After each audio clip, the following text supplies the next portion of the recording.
Hi, what's going on guys? It's Almond. Welcome back to another Wizard101 video. In today's video, we're going to be talking about some of the spell changes.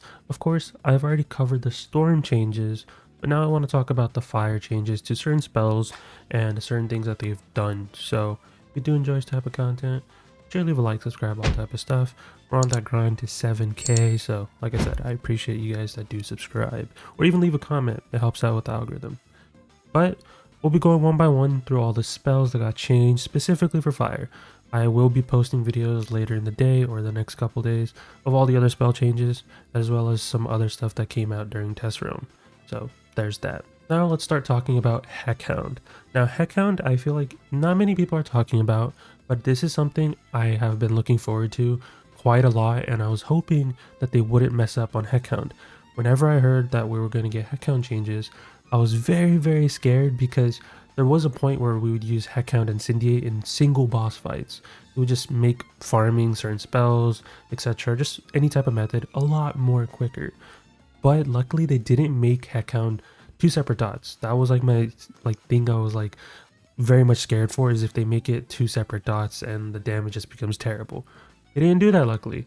So they're actually increasing the dot value to 150 per pip over 3 rounds, which this is really good. It used to be just like how Glimpse of Infinity was back in the day when Glimpse of Infinity was a single dot, was protected. Glimpse of Infinity was so good because it would be better than Heckhound round 1. Of course, over time, Heckhound would do more damage because more pips.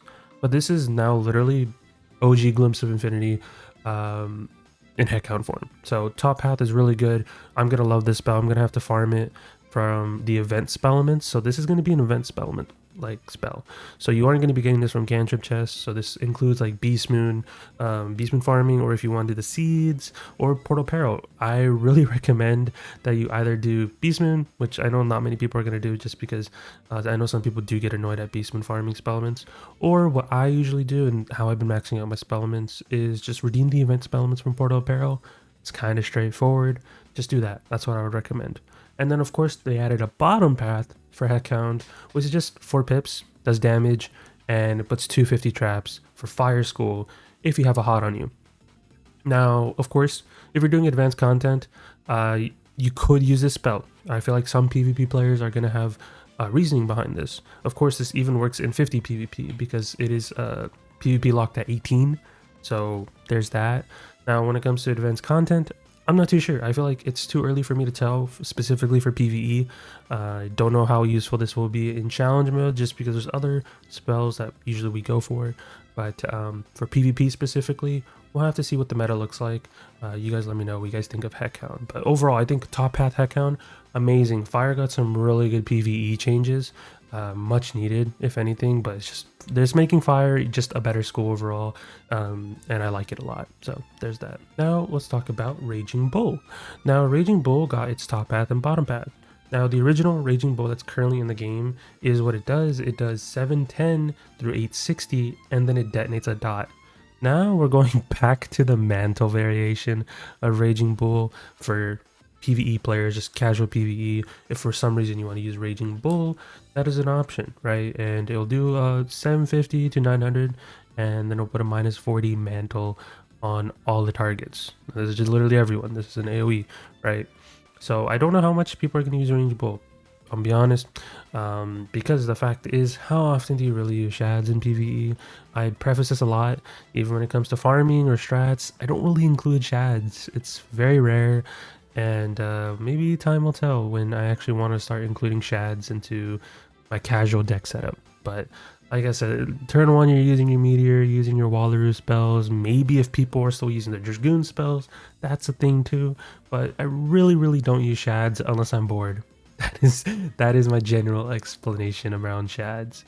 And then there might be some of you guys who really like carrying Raging Bull for questing or something. I don't know, but it's not my cup of tea. And then of course we have a bottom path, which can be used for advanced content as well, so PvP, PvE, like that type of stuff. But what it does is it will do 655 damage, of course, assuming you have tier 5, and then it detonates 2 dots for 160%. So instead of it doing the initial value, it is doing 160% of its value, which is could be used to cheese some stuff, right? For once, I'm actually saying that. And keep in mind, this is a select target spell. Now, this isn't a divide spell, right? This isn't just like how we had divides back in the day. They're kind of just fading out the divides, and we're getting select targets, which are basically better than divides. They have better split value. That's like the best way to put it. But you know, the whole point of the spell, just being able to detonate 2 dots for 160% of its value, is pretty good, if I do say so myself. I'm gonna try my best to use this spell to like cheese some fights, because it's doing so. It's a mini incendiate, not really, but like it's like a toned down variation of incendiate. But like I said, it requires a shad.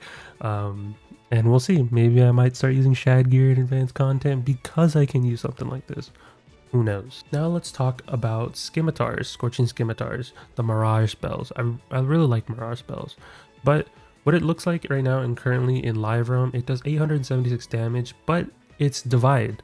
So you can select as many targets as you want and it will divide the damage amongst them. Not split or select target. It's literally just divide. So divide it half and half and half over and over. But like I said, divide is no longer a thing, and what they're doing is now they're doing select targets. But currently, from what it seems like in at least in test realm when I was recording this, is that we're still having our divides on the top path, but for the bottom path we are getting select targets. So very interesting to see. I don't know what they're gonna do with the top paths eventually. I feel like just in general, just make the Mirage spells AoEs.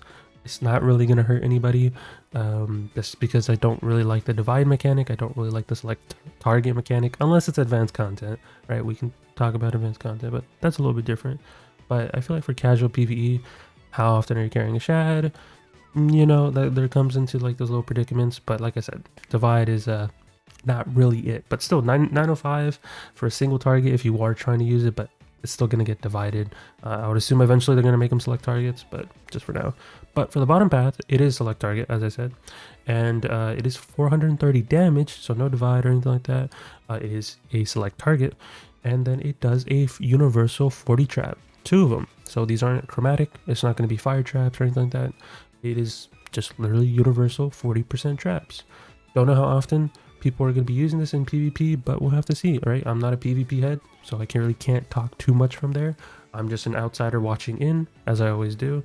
But for when it comes to just PvE, challenge mode rematches, you know, all that type of stuff, raids, I don't know if I really would use scimitars. Just in general, how often am I using a shad?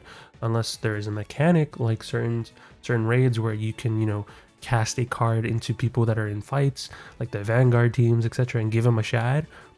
Maybe I might have a use, but how often we're gonna be like, okay, we need scimitars in Vanguard, you know? So there's that. But that's basically everything for the Mirage spell, I guess. Now we move on to the Scion. Of course, everyone's getting their Scion changed. And Scion of Fire, basically what they're doing is combining the PvE one and the PvP one, and we're just getting one strict spell. So they're not going to be 2 separate Scions anymore. Of course, now it's just going to be 2 separate paths. Now, realistically, it is increasing the damage. Now, of course, I don't mind damage changes.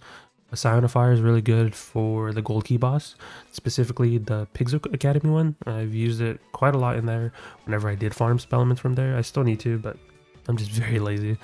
So it's still a good change. I mean, I'll always take damage increases, right? And then of course the bottom path, they did some damage changes as well. So it's a 1080, or I mean 1030, sorry. 1030 for 2 dots, and they last 5 rounds. So there's that. But if you have 3 dots on the enemy, it actually just does 1680 by itself, which is pretty good as always. Not really just changes here. All it did was just combine the 2 spells, and then after that they just changed some damage numbers. So of course you're going to be farming your Scions anyways, because hey, you know, advanced content stuff, a lot of people use Scions. That's just really straightforward. So there is that. Now we move on to some s'mores.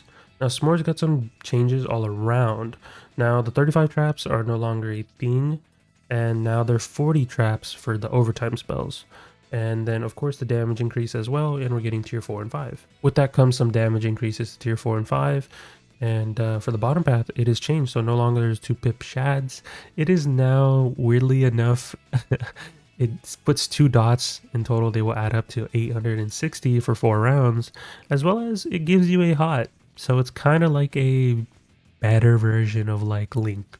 That's like a better way to put it, right? Of course, it's a shad variation. You know, you do get 2 dots. So who knows how useful this will be. I mean, I can see it being useful to set up certain things for PvP players, but we'll have to see. I feel like more people are going to be learning into FFA, which we'll talk about in a second, but still, these shads are kind of just leaning towards more of its utility, so that's what they're going for nowadays. But yeah, you guys let me know what you think of s'mores. I don't know how often people use it in PvE or PvP, regardless of both paths. Just because, like I said, how often are you going to be packing shads? So there's that. Now we move on to Blastoff. Now Blastoff, when it first came out, it was interesting just because the effect is of it extending a dot. Now when you see extending a dot, I think of some insane things you can do with Scald Incendiate. There was a point, right? There was a point when people were getting shads pretty quick, and I literally, for some reason, I was like, you know what? We should do Scald, Blastoff, Incendiate. Don't know why that was a thing in my mind at one point, but it worked. It worked, right? Nowadays, we are not doing that. That just doesn't exist. But anyways, what they did with Blastoff essentially was not much has really changed, I'll be honest, other than the bottom path. But for the top path, all they did was just add another tier 4 and tier 5, of course, in general, but that increases the damage by 20 at most.